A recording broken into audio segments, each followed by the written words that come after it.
hot flashes. Yung ang lamig-lamig naman ang kapaligiran pero init na init ka at pinagpapawisan ka. Madalas nag-start pa yung init ng pakiramdam sa likudan, paakyat hanggang batok mo, hanggang chest and stomach, hanggang buong katawan mo na. Maitim ba skin, underarm at singit mo? K-Skin ang bahala sa'yo. Premium ang ingredients, paraben-free and sulfate-free, and FDA-approved, kaya safe for everyone. With K-Skin, ibalik ang alindog mo. Huwag nang magpahuli. Hi guys! Welcome back to our channel. Kamusta po kayong lahat? Sana ay nasa mabuti po kayo. At sa mga hindi po nakakakilala sa akin, my name is Cheryl Ting. At kung bago lang po kayo sa channel na to, pwede po pong makahingi ng isang favor to please consider to subscribe dito po sa ating channel. And also, yun na rin po sanang kalimutan i-like and i-follow ang ating Facebook page official and also ang ating TikTok account, Cheryl Ting. Maraming salamat po. And for today's video is another concerned video po. Ang sabi niya is, kapag menopause na po ba ang babae, totoo bang wala nang nararamdaman na sarap?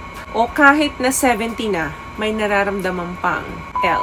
Okay, first, ano ba muna yung tinatawag na menopause sa aming mga kababaihan? Ito po ay isang stage na dinadaanan naming mga kababaihan kung saan ang aming period, ang aming regla ay tuluyan ng namaalam or tumigil na. Hindi ka na rin pwedeng mabuntis kapag ikaw ay menopause na. Ito po ay hindi disorder, hindi rin po ito disease. It's a normal part ng pag-edad or aging naming mga babae. Next, ano bang edad or ilang taon ba ang babae bago niya ito maranasan? Usually po, umiepekto ito sa edad 45 up to 55 edad ng babae. Minsan, may mga kababaihan po na nakakaranas ng mas maaga sa nasabing edad. At nangyayari po ito naturally. Now, sa tanong mo, nawawala ba yung L nung babae kapag nandito na siya sa ganitong stage? The answer is, possible po na bumaba yung kanyang libog. So may mga babae po talagang akala natin wala ng L sa katawan, ano? Pero pag tama ang kanyang partner, naaalagaan siya ng tama,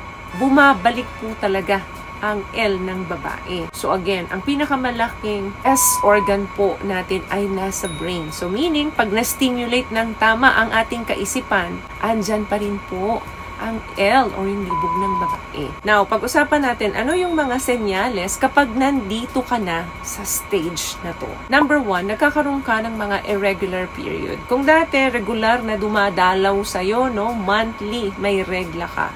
Ngayon, pumapalya na. Minsan, every other month, minsan naman, straight 3 months, nawawala. Minsan, pag nagkaroon ka, malakas. Minsan naman, pag nagkaroon ka, mahina na yung regla mo. Another thing, hot flashes. Yung ang lamig-lamig naman ang kapaligiran pero init na init ka at pinagpapawisan ka. Madalas, nag-start pa yung init ng pakiramdam sa likudan, paakyat hanggang batok mo, hanggang chest and stomach, hanggang buong katawan mo na. Mapapansin mo yung mga kasama mo sa bahay, hindi naman pinagpapawisan pero ikaw, pawis na pawis. Another sign, night sweat.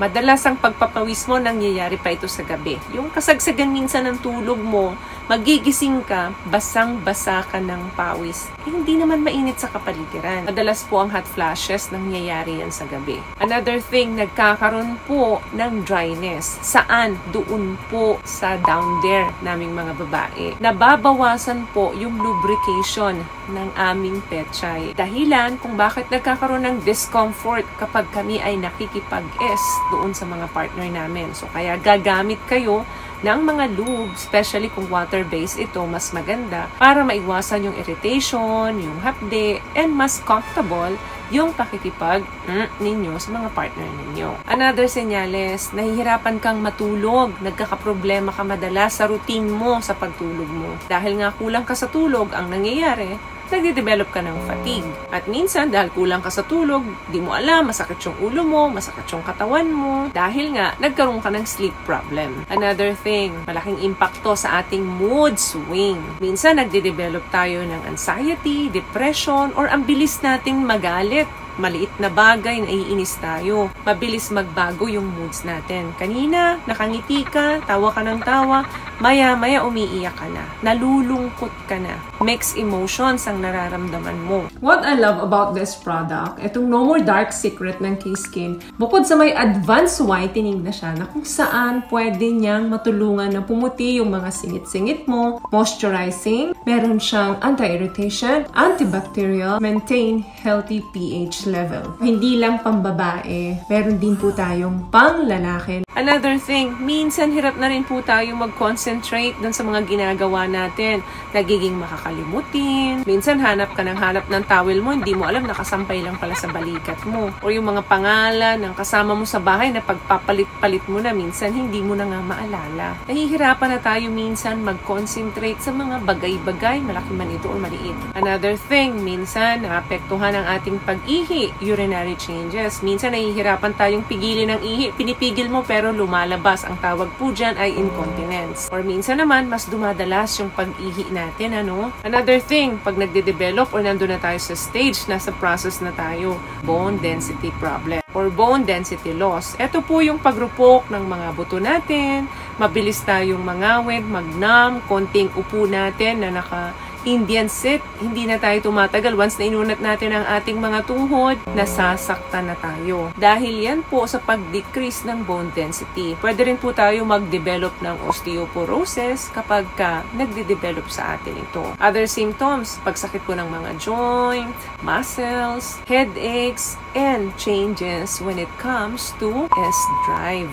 Nababawasan yung L ng babae talaga. Lalo na, apektado ang kanyang hormones kapag tayo ay nandito na sa stage na to. Kung dati, si Mrs. ang madalas nangangalabit, ngayon, baliktad na. Even yung paglalagas ng buhok, yung pagnipis ng hibla ng buhok, nararanasan din po ng ibang kababaihan yan kapag sila ay nandito na sa stage na to. So, pag ganito po, tapos yung partner mo, hinahanap na yung dating lambing ni Mrs., pwede naman po kayo magpa-consult sa mga healthcare professional kasi may mga isasuggest po sila sa inyong vitamins or mga treatment para ma-delay po ang process ng menopause, para mabigyan kayo ng tamang therapy. Nang sa ganon, alam po ninyong mag-asawa kung ano yung mga dapat gawin. Remember, hindi lang po dapat si Mrs. ang nahihirapan sa pagdaan ng stage na to. Dapat po sa mga asawang lalaki ay umaagapay po kayo sa mga Mrs. ninyo dahil hindi po biro na dinadaanan ito ng isang babae. Mahirap po para sa amin ito, kaya ang suporta ng mga mister ay kinakailangan. Ang pag-uusap ng madalas ay kinakailangan para mas nagkakaintindihan kayo. Kasi kung hindi, mami-misinterpret nyo yung pag-uugali ng mga misis ninyo. Hindi po ito madali para sa aming mga kababaihan. Communication is key. Ano mang pagdadaanan ninyo sa inyong pagsasama. So, may nakuha ka bang tips sa mga napag-usapan natin ngayon? At kung nagustuhan mo ang ating video, please give it a thumbs up, comment down below, and also share this video na rin po sa mga kaibigan na sa tingin yung matutulungan ng video natin. Once again, palagi po kayong mag-iingat at palagi po kayong manalangin. Thank you guys for watching and see you in our next one. Always love yourself and be a blessed day. Bye!